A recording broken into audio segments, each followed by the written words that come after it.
Hello, and welcome to the Success Showcase, the podcast that helps you achieve more in your business life and career. I'm your host, Eric Lopkin from the Modern Observer Group, and with me, as always, is Chip Janiszewski from the Happiness and Success GPS. Chip, how you doing this week? I'm doing great. How about you, Eric? I am excellent. Just coming off of a very busy weekend. The nonprofit that I am chairman of the board, the Support InfoGo Initiative, had its first annual bike ride fundraiser. And it was a lot of work, 9 months in the making, and we finally pulled it off this weekend. Oh, that's fantastic. And obviously, the way that you got that thing going with our good friend and your cohort, Ray Charpentier, is just amazing. So, I mean, it was great to see because I saw some of the Facebook posts that everything went very well. So, congratulations. You Thank are you. the two of you are touching a lot of people. It was a lot of work and it was absolutely exhausting, but well worth it. Yep. So, it's hard to believe we are staring at October starting tomorrow, but it's sure looking like it out here today. I think we're a few weeks ahead of time as far as foliage goes in the fall. My woods are turning nice and they're beautiful right now. So, but I think the lack of rain in September, which was absolutely one of the most beautiful Septembers I can ever remember, probably helped because the last few years we've had a lot of rain in September, but not this year. We have, and of course, we've got, as we're talking about this, the southeast of the U.S. has been pummeled by Hurricane Helene. So our thoughts and prayers go out to everybody in that region. Yeah, absolutely, and everybody who's helping to put things back together down there. Yeah, thoughts and prayers, definitely. So we're going to take a little trip today and head out to Seattle, where there was a fish market. Now, Seattle has gotten to be known for Microsoft, for Starbucks. But this fish market has become a tourist attraction because of the way it does business. And I am talking, for those of you familiar with this, about the Pike's Place Fish Market. And this was a market that came very close to shutting down. It's probably 15, 20 years ago already. They were having major problems and they turned it around when the employees decided, well, you know what? We're having all of these problems, but we're here, we're feeling good. We might as well have some fun when we come to work. And they started tossing fish around, which of course drew a crowd. That tossing has now evolved. It's a full-fledged show that the fishmongers put on for the people who are coming by the shop. And the fact that they were having fun turned the entire market around. Now it's a tourist attraction, it's a successful fish market, and it's the subject of an entire series of books titled Fish that explain how the market turned their fortunes around using fun. So this is something that most businesses don't think about. They're thinking about profitability, they're thinking about, their customers, but there is a powerful motivation in employees having fun. Yeah, it's amazing. I think as a lot of you know, I used to be a BNI assistant director, and we had annual and international conventions every year. And I think it was right around 2003 or 2004 that it just happened to be in Seattle. And I think they might have just been getting going with that because I know it was a tourist attraction back then. And I remember having a whole lot of fun watching them in there. But I think it was before they got the books and all that kind of stuff I didn't even realize happened, but I am not surprised that they did. But it was just an amazing, amazing place out there. And it's It's great. And the bottom line is, if you don't have fun in whatever you're doing, you got to start adjusting. And obviously, we talk about this from a lot of different angles over the last bunch of years that we've been doing these podcasts. But it's so, so important to not only have fun at home, but have fun at work, because obviously they are very, very related. Because if you come home with baggage, you're in trouble. If you go to work with baggage from home, you're in trouble. So you got to balance the two and work on them both and really just have as much fun as you possibly can. And obviously, at work, if you are an employer or an employee, if you are in a fun workplace, it makes going to work every day a whole lot easier to do that. And back home, obviously, if you bring that home with you, it's so much better too. So, I mean, it's a no-brainer to think about that. But again, a lot of what we talk about is just pure awareness that you already know. So let's dig in. That's it. We've all heard the saying, if you love what you do, you'll never work a day in your life. But the fact of the matter is, most people don't love what they do. They're there for other reasons. Some, it's because they need the job to make ends meet. But for a lot of folks, they love the end result of what they do, but they don't necessarily love the day to day getting there. Well, this is something that you can turn around, certainly with the help of others in your organization. You should be having fun. You should be having relationships with your coworkers that you would consider them friends. And some of this can be very easy. Challenge yourself. Little Create little contests or challenges. How many things can you get done in a day? Who gets the best, referrals? Whatever it is, turn things into a friendly competition, but keep it friendly. It's not about being better than everybody else. It's about rising all ships. So find ways to enjoy yourself at work. And this can be little things. Bring in pastries one day for everybody and watch how that simple gesture makes people smile. Yeah, a lot of us get caught up in just the day-to-day routine, which I call just living in the land of Sameville, which is just letting the outside world, wherever you are, whether it's at work or at home or anywhere, just control your life when you have no control over that. But you can just snap your fingers in any present moment and say, I am going to take control right now. And exactly like you're saying, you can do something at work, whether it's just you starting a movement yourself by walking up to a couple of coworkers and doing some things, or talking, maybe an employee meeting, calling an employee meeting and just talk about things where you can start building morale and teamwork and so on and so forth. But a lot of it comes with planning. A lot of it comes with purpose. If you're not having fun at work, examine why you're not yourself and see if you can't rekindle yourself using your purpose as far as, whether it's whatever's going on there. I choose to be happy. I choose to try and make things better and try and make things go. And obviously, if things aren't going well at work and you're not doing something that you know you're never going to like doing, it's time to really be working on something else. Take a look at your passion and purpose and start working towards something, some other direction that you might want to move in while you're there at work. But in the meantime, don't turn off the positivity, because you can do that yourself. And no matter whatever else other people are doing, if you choose that for yourself, you're going to make life better for yourself, even while you're supposedly miserable. Certainly. And, I have worked in numerous corporate offices that I loved the end product of what I was doing, but the environment there was toxic. It was miserable to be in.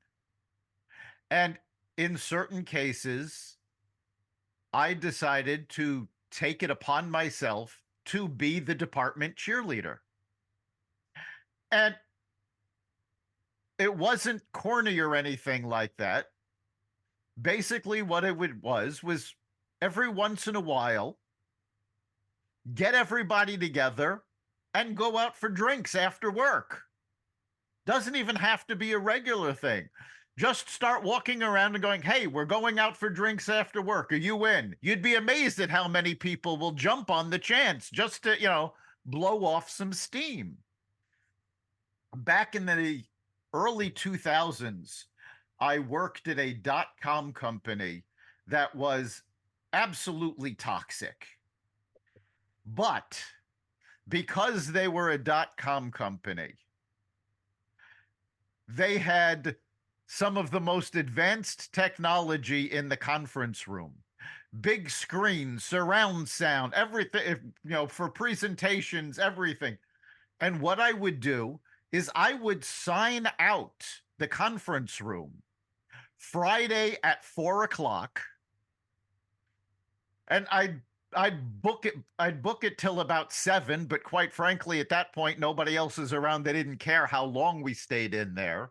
Brought in pizzas, brought in movies, and took advantage of this fantastic tech setup to have the department watch movies in surround sound, and just had time to blow off steam. And a lot of times that is what's necessary. Yeah. And sometimes it can be a little thing. I'm sure most of our listeners will remember the movie Austin Powers. Well, in one such toxic environment, I had sitting on my desk an action figure of Dr. Evil. And when you pushed the button on the base, it said, "Why am I surrounded by frickin' idiots?" And everybody knew it was there. And when people were having a bad day, they would come over to my desk just to push the button and make themselves feel better. Yeah, and that's one really, really good point that you make. I mean, if things are miserable and you can just make fun out of it and turn it around, those things that tip people off all of a sudden are a source of fun. And the bottom line is when you're doing pleasurable activities, you release dopamine, which leads to positivity and can counteract more uncomfortable feelings of hopelessness and stress. And you start developing momentum going the other way. And the bottom line is, if you're just in a negative mindset, your momentum automatically is going to stay negative until you do something about that or latch on to somebody who's positive. So, I mean, it is there. And the bottom line is, I mean, when you did that, obviously you probably got to know a lot of your fellow employees a whole lot better and found out some fun things about them, even people who originally maybe you might not have liked. The bottom line is there's stuff to like about everybody that's there, even when it's their faults. Because some people who are miserable and so on and so forth, if they start talking about their faults in a fun fashion, everybody tags along and they find out that they're not so unusual because everybody's got them. So it's something that you just got to do. And like you're doing, just get creative and turn the switch on. And if you can start doing something on a regular basis, like you were talking about on a weekly basis or on a daily basis or whatever, and surround yourself with like positive visuals, things like that, Yes, sayings and so on and so forth. I mean, there's so many different things that you can do where when you look at something, it's an automatic trigger that's going to turn on that positivity for the moment. that's it. And all of this can start very simply. If you have your own space, whether it's a cubicle, an office, personalize that space. Bring things in that make you smile. It can be family photos. It can be a toy that you keep on your desk, or in some cases, several toys. Something that makes you happy, that when you look at it, you start to smile. And then you can take the next step and bring some things in that don't just make you smile, but start conversations. I used to have a hobby of creating what I would call digital paintings. And what these were, they were photographs that I then went in using Photoshop and transformed so they looked like watercolors, oil paintings. Now you can do this with a couple of clicks. It's no big deal. But back then it was very time consuming, and the results were surprising. Well, I printed out 7 of these, put them in small paper frames, and hung them in my cubicle at one of these offices. And people would come by and look at them and be absolutely amazed. And it would start a conversation. Because let's face it, when you're talking to somebody at the office on a day to day basis, you're generally talking about work. If you can start a conversation about hobbies, about family, about things you do for fun, it brings down the stress level. And, at Pike's Place Fish Market, they were literally throwing fish around. Well, in an office, you can't necessarily throw things around, but you can bring things to toss around. A little sponge ball, a koosh ball, as little things that, if they hit somebody or hit something, they're not going to cause any damage. But it is a lot of fun to suddenly, step up from your cubicle and toss a ball into somebody else's cubicle to get their attention. Don't take things so seriously. The fact of the matter is, with very few exceptions, doctors, police, firemen, most of the work that we do is not life and death. And yes, it's important to get the work done, but you can find ways to have fun doing it. And again, it starts with personalizing your space and getting to know your coworkers. Now, today, we've got yet another challenge in that so many people are working remotely. So you're alone at your desk, in your office, wherever you are, but you don't have other people to have fun with. So find ways to have fun on your own and take advantage of the fact that you do have this solo space. Listen to music, listen to audiobooks. There is an app, iHeartRadio, that is absolutely free, that has hundreds of radio stations you can listen to. You can listen to local stations. You can choose the type of music on a station that you want to listen to. They even have stations that are stand-up comedy. Find what makes you smile. Find what makes you laugh.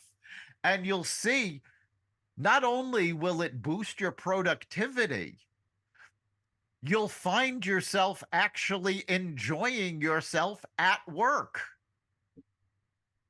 and making it that much easier for you to do the work. You'll be more productive, get more done. And as long as it's not something that's truly distracting you,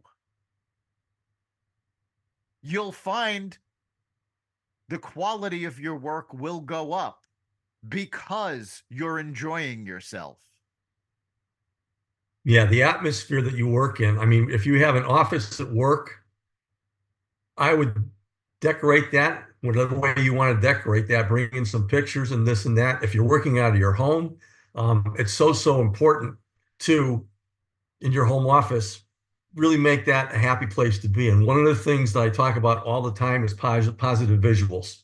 So they could be pictures that you have that you want to put up about maybe vacations and this and that. In my case, it's my family And I do calendars every year, picture calendars. And I know I've talked about this several times, but I'm at my desk and I'm looking at the last 6 years of family photos on those calendars every single day. And I'm fortunate enough to be working out of a home office where I have a nice, beautiful glass deck door looking out into the woods. But if you don't have that, you can customize your office. I mean, if you're working at home, have your husband or your wife or your kids or whatever help you decorate it too. And the bottom line is, if you get them involved, maybe they'll bring stuff to stick in there, which will make you smile. I mean, I'm not only sitting looking at my calendars, but I got a whole bunch of like knickknacks. I got a golf cover, head cover that my son gave to me of my granddaughter when she was a year old, and her mom had long black hair, and she laid down on the floor, baby did, her mom's hair, so the hair looks like it's covering everything. And my son had a head cover made out of that that just says "Best Grandpa Ever," and that's staring me right in the face. And the first thing my daughter-in-law ever got me when I went to Rhode Island at Champlain Seafood was a lobster hat. And these things are just sitting there, and so are other items too. So pull some stuff out and put them around you. Surround yourself with these things, and you can't help but be happy doing so. If you have a workspace that you can put personal things in to really spice things up that will make you smile, are automatic switches for you to do that once you set that up. So just work on that and switch it up. If you're getting bored with that, just bring some other new stuff in. Or maybe do that at the office and bring stuff in and share it with each other and see what they have. So, but obviously, your workspace, you control that. So make it a happy place. Right now, if you're working in corporate, there are corporations that actually have very draconian rules about what you can do with your workspace. And if you work in a place like this, one of the things I recommend you do is put together an inspiration file. This is something that you can keep in a desk drawer that when you need that extra boost, you can pull out. This can be certificates about commemorating things you've done and achieved. It could be photos. It could be, a comic book that you just, remember from a kid. And you open the drawer up and take a look, and, it makes you smile. There are ways to get around these draconian measures. Unfortunately, most companies are realizing that those draconian measures are counterproductive. They think, well, we don't want our workers being distracted. And in fact, you don't want to be distracted from getting your work done, but you do want to be able to have a break. The fact of the matter is, especially if what you're doing requires a lot of concentration, that is energy that you are spending to do that.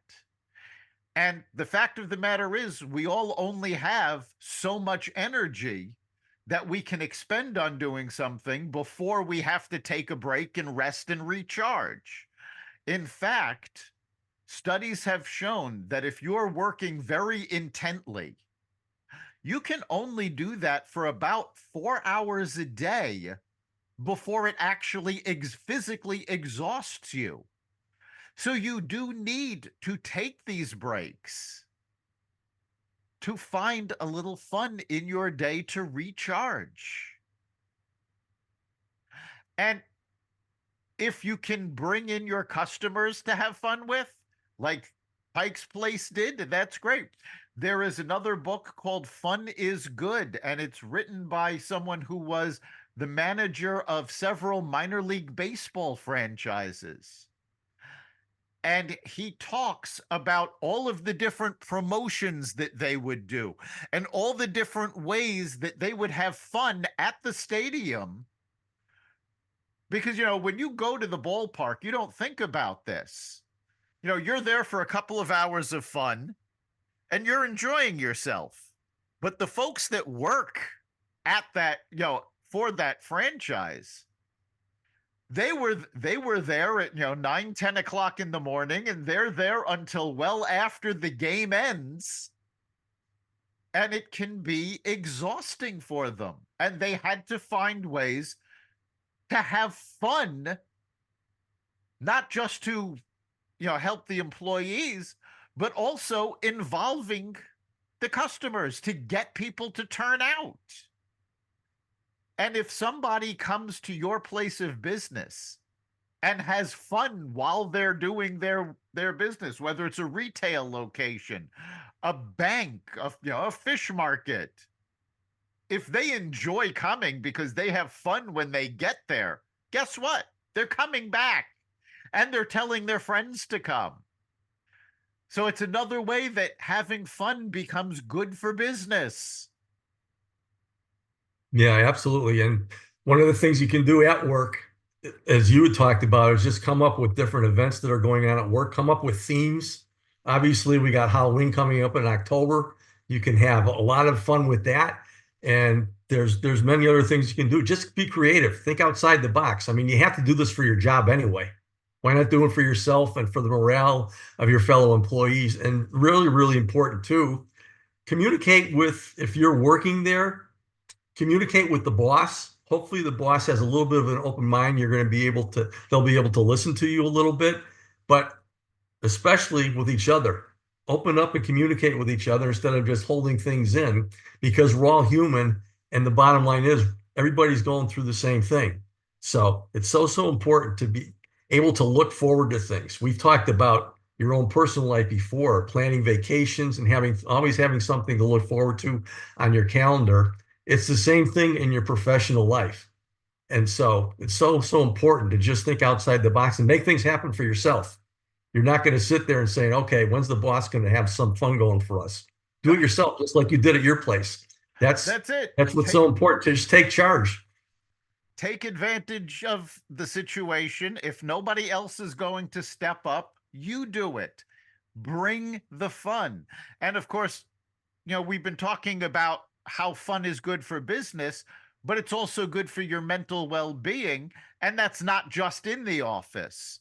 So many people, they come home from work and they just, they'll eat something, they'll collapse in front of the television and just vegetate. You have, on average, 16 hours a day that you're not in the office. Now, some of that'll be a commute, some of that you'll have other things that have to be done, but you still have a big chunk of life out there once you leave work. Make sure to schedule some fun. Go out with friends, see family, go to a ball game, go to a movie, whatever it is that you enjoy, schedule time to do it. If you're married, schedule a date night with your spouse. If you're not married, find somebody to schedule a date with. But it is so important for your mental well-being to be enjoying yourself as much as you can. The most powerful thing for mindset is a smile and a laugh. And the more you can do it, the better off you'll be, and the better you'll feel, and the better other people will feel as well. So we are coming up on the end of our time for this episode. So, Chip, what do you think is the big takeaway this week? Takeaways: have fun. Basically, stress happens to all of us. Schedule something, even laugh at it. One of my favorite t-shirts that I've ever seen, I actually took a picture of it. I can't remember if I put it in a card or not, but it says the beatings will continue until morale improves. And it's a really, really funny t-shirt. But if you can just laugh at it and just turn it around, it's so important. So schedule fun at work. Don't take yourself so seriously. No one else does. I've used that saying many, many times, but just make it happen and include others. And just like we've talked about before, as far as actually planning things, put that in your calendar where that's there. Always have something to be looking forward to at work, whether your work is at home or whether it's in an office and with people at home outside of work. And just make sure that that's always something that's going on. It's your choice every present moment to choose positivity. And life is always going to have its ups and downs. But if you work at doing it and take charge and be the catalyst for it, rather than wishing something got better when it's not going to happen without you doing it yourself, that's the key. Just make it happen. Yes, it is. And it's not just finding things to have fun. You can actually make fun. The things that bother you at work, the things that cause stress, find ways to laugh at them. I have worked in numerous very deadline intensive environments. And I remember my boss actually put up a sign in one of them. It was just a picture of somebody laughing, and it said, "You want it when?" Because we knew everything was deadline intensive, so we had to laugh at some of the ridiculousness of the deadlines. It's I had in one situation, somebody came to me with they said, "I need this, that, such and such a date." And I looked him right in the eye and he said, "Well, unfortunately, I left my time machine home today, but, because that's not going to get done by then." You have to be able to poke fun of the things that are causing you stress. Find ways to have fun, and not only will you get more done and be more productive, you'll be a lot happier doing it. And that's the key. You've been listening to the Success Showcase. You can catch every episode at xvadio.com, the Apple Podcasts app, Google Podcasts, Spotify, iHeartRadio, Audible, Amazon Music, and wherever you find podcasts. Remember, make this your best week ever and make next week even better. We'll see you then.